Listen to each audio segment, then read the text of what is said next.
Hello, this is me, Erika from Holstein. And this is Luca de Biase.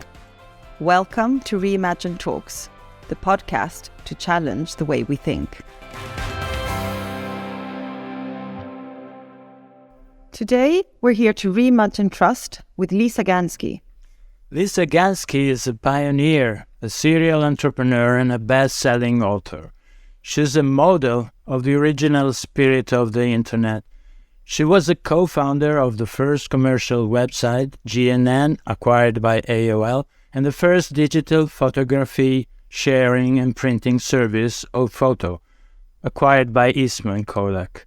Gansky is the author of the best-selling book, The Mesh, Why the Future of Business is Sharing. Her work on trust, the network effect, interdependence, and the sharing economy has been central in rethinking 21st century business models and community dynamics. Thank you very much, Lisa, for taking the time to be here with us today. Perhaps we should start with the fundamentals. What do we mean by trust? Well, first of all, thank you both for the invitation. I'm really delighted to join you in the conversation, and I look forward to how we unravel trust in the next coming minutes. Yes, so it's a great place to start. What is trust? For me, trust is a social contract. It's a kind of agreement or set of expectations that we have with each other. So it's really a way for us, and there's always a context. So maybe I trust Luca for driving, but I don't trust him for cooking. And some of that can be with competence and sincerity. So there's these two parts when we think about trust generally of people or institutions. As for cooking, I agree with you, and trust is always a difficult thing to give. Well, we are reading all the time about the crisis of trust. Edelman, Ipsos, Gallup, always talking about a crisis of trust. Why should we care? Why is it so important? Well, it's a great question, first of all. And as background, I think that the world is changing faster than we can learn. So what's happening is digital technologies have changed the way that we interact with each other. They've disrupted our face-to-face communications, our communities. And so we're now in this place of trying to reestablish rules for trust, if then else. How do we interact with each other? And we went from, in physical communities, we went from a place where we knew each other. We grew up in and generally were born and potentially died in the same community. So we had a reputation, families, all of it. With transportation and digital technologies, we've continued to get more and more distant from each other through our lives. And that's really changed the way that we connect. So in the 20th century, institutions started to create forms of trust. If you think about things like banks and reputation, credit scores, and things like this, we were relying on many institutions or brands to represent who or what we could trust. And many of those forms were centralized. They became more and more developed and centralized as a way of scaling, as a way of becoming global, because we were very obsessed with this idea that if something works locally, it should also work globally. And so we see that with education, military models, factories. Many things became in the industrial age or in the 20th century very focused on scale. And now what's happened is those institutions are being distrusted. They're no longer considered necessarily the stalwart of trust and value. And so, and there's many reasons for that and many examples, which the reports that you cite do a great job of highlighting. But I think what's fundamentally happening is the way in which we relate to each other has been really altered through technologies. And so we now, for example, this podcast, we're in distant cities having a very thoughtful, hopefully, conversation together, having not really met. And so for us, this is a fairly intimate discussion, about to hopefully not be that intimate. And we are at the same time using the technology to reach many people and to engage people in a discussion. For my taste as an entrepreneur and as a technologist, the idea of using technology to engage more people and to scale hopefully good ideas is fantastic. The issue, I think, is largely that society has moved quicker than the governing organizations. So technology moves quite quickly. Humans, surprisingly, have adopted technology relatively quickly. But the laggard here is the way in which trust is gated and is generally, in most instances, a laggard. And so we're out of sync. I refer to it as we're in this very privileged, actually, and exciting place as an entrepreneur between no more systems that are collapsing and institutions that aren't working and forms of trust that aren't working anymore. And at the interface of not yet. If you squint, you can see it. A lot of these systems, like blockchain, for example, has scaffolding around it. You can start to play with it, but it's not yet. It's not fully baked. It's not something that people are ready to let go of one vine and grab onto the other one. And so we're in this inflection point between no more and not yet.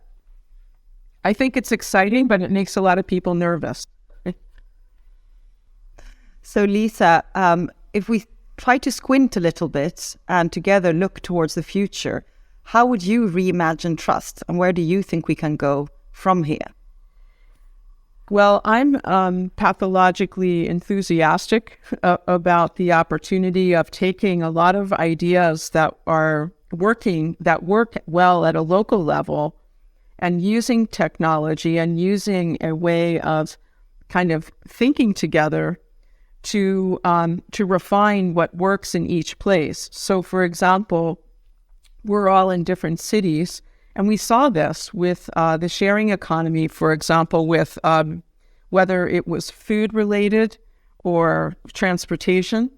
There's an organization called La Ruche qui Louis that started out of France. That was the idea was having farmers actually be able to bring their beautiful produce and goods into cities so that people aren't shopping and buying only in big grocery chains. And the organization now, the company, has adapted to many different countries outside of Europe and within Europe. But in the process of doing that, they've had to change the way in which they go to market in each case. The same is true with bike sharing. We've seen that in different cities, bike sharing has to adapt. The same, pick any example. In fact, I remember many years ago when IKEA came the first time to Philadelphia, the CEO told me a story that what gets sold in Europe as vases in the U.S. is perceived as, these giant, we like to drink a lot of water in big glasses. So vases in Europe were water glasses in the United States, and they thought it was extremely funny. So the thing is that the ideas can really work. We can learn, because the world is changing faster than we can learn, our really best solution together is to figure out how to be pathologically curious and to create a learning engine so that we're constantly learning. And if we can do that at a local level and use technology to create more kind of peripheral vision to see what's happening in other places and learn from each other, that's kind of the best of both worlds. And in the case of trust, I think, it's in the early days, but I'm optimistic that blockchain can be very helpful for that because it's actually designed to scale local in a way. It's a decentralized technology platform that is very tofu-like in the sense that it can it can take on the flavor of whatever's around it. So it can be good for many different applications and locations. Yeah, but blockchain is a technology. Communities are people linked together in many ways. Is it technology with the thing that will create the solution? Is it a new way to think and develop communities? Can communities scale with blockchain? The potential is there, but the point that you raised, Luca, is absolutely spot on, which is blockchain isn't going to save us. We have to come together and acknowledge that we're connected. We're pathologically also connected. That the world is one, and that the opportunity is for us to learn from each other, whether it's about climate change or trust or food or whatever the topic is. But I think that what I'm saying is that blockchain as a technology is fundamentally and architecturally decentralized. It's really just a ledger. It's a, the accounting ledger it's thousands of years old, the idea. But basically what blockchain is allowing is a decentralized ledger that allows us to keep track of each interaction, but it's not guarded in a central location. So it's not something that one company or one institution or one country oversees. It's something like the original design of the internet, where it's much more, local scaled. And I think probably the best example we have at the moment of something that in the direction that I'm thinking is the internet. And I think a lot of the people who were involved in early blockchain, that was their enthusiasm for it, was seeing a kind of reinvention of a lot of models for governance that could be applied in many different ways, but using a technology like blockchain that would allow for everyone to participate, much like a cooperative. But the complication of a cooperative is governance, again, without technology, is very localized, which makes it very difficult to be anything other than local. So the answer to your question is no, the technology isn't going to save us, but we have to come together, and I think the technology can help us learn how to create trust in the 21st century in a way that will be more like what we actually need and how we're living and working today than the old institutions from the 20th century. So I think this is really inspiring. And in particular, now that we always hear this, doom and gloom scenarios that, technology is going to end the world and, democracy is at an end, that actually, yes, technology has changed the world that we live in, and it's changed it at a very quick pace, but also it's part of the solution. And the solution obviously has to be deeper than just reinstating the old forms of trust, but it's actually about inventing a new way to rebuild trust. And one of the things that, you have been writing a lot about, the sharing economy, and your vision for the future is really an economy that is based on trust.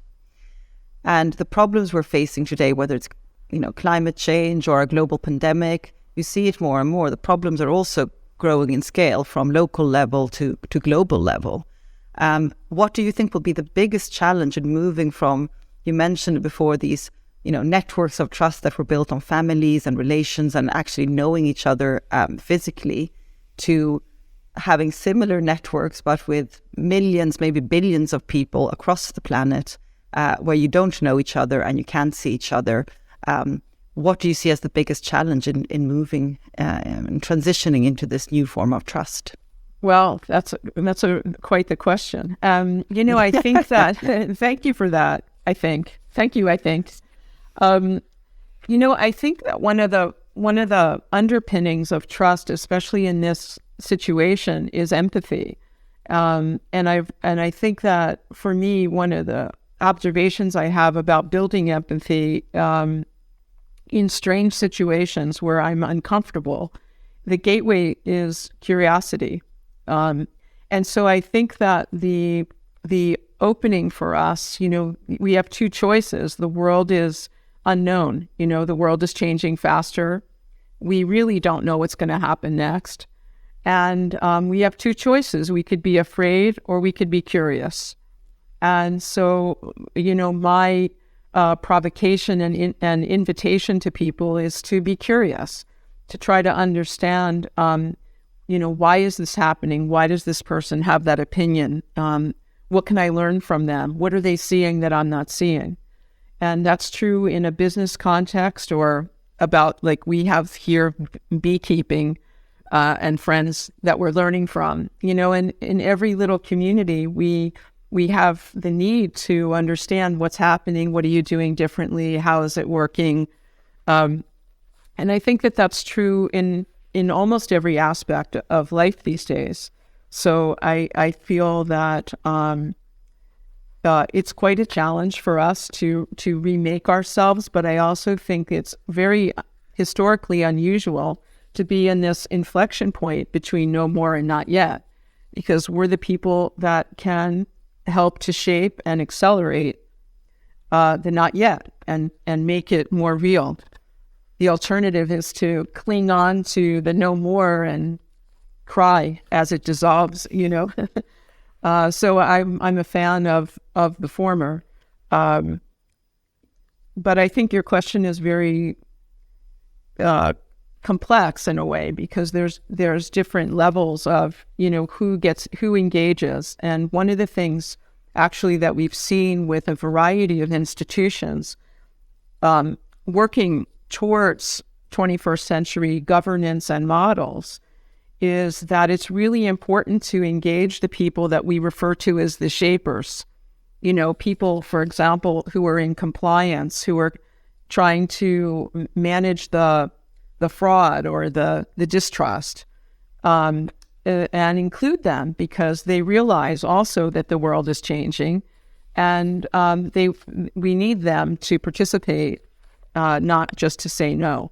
So I think that that's also a really important piece, is no matter where you are in the community or in the organization, participating is fundamental, because trust is fundamental. And we actually want your perspective. We want, why do you make that face? What do you think isn't going to work? So that we engage people. I think that's our really only chance.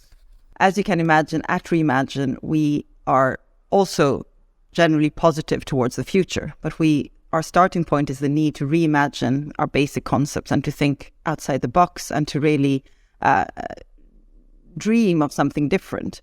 You mentioned the importance of curiosity beforehand. How important do you think courage will be in the next year to actually dare to do this leap? I love that question. And I think that it's courageous to ask it. And I believe that,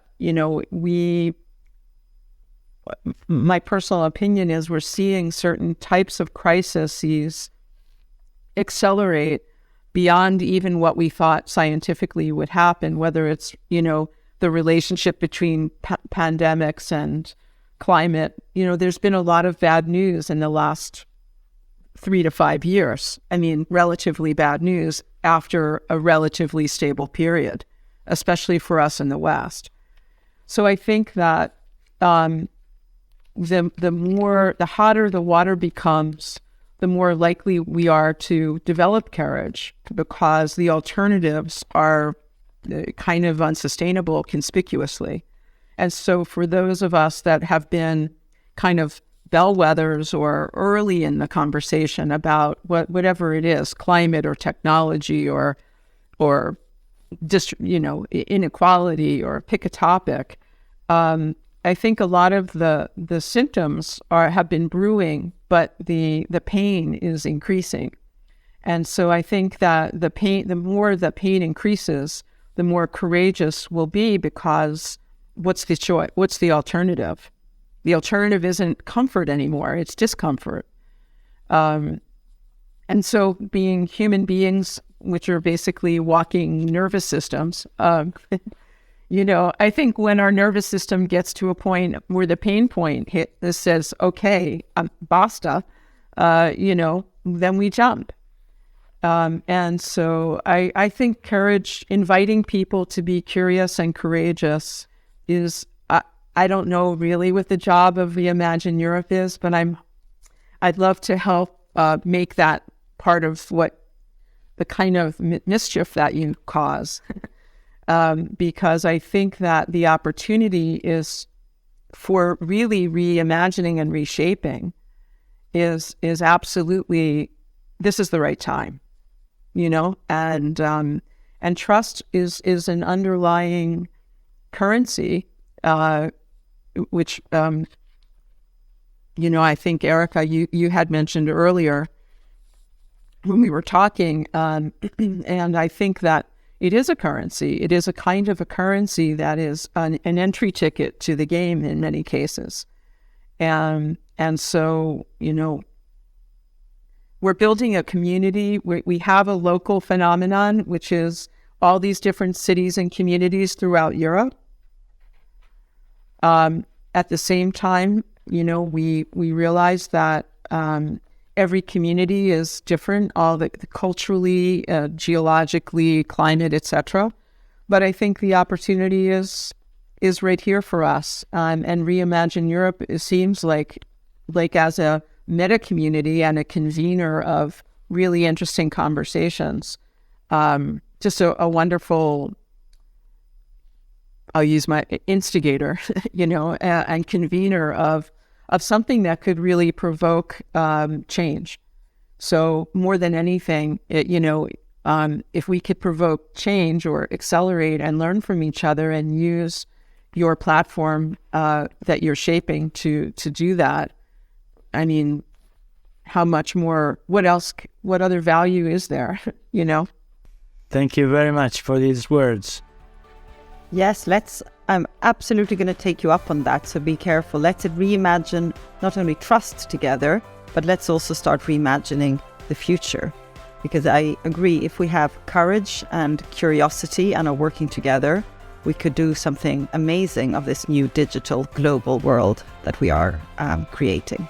Thank you very much, Lisa. Thank you again. Thanks for the invitation, and I'll really look forward to meeting some of the people in your community.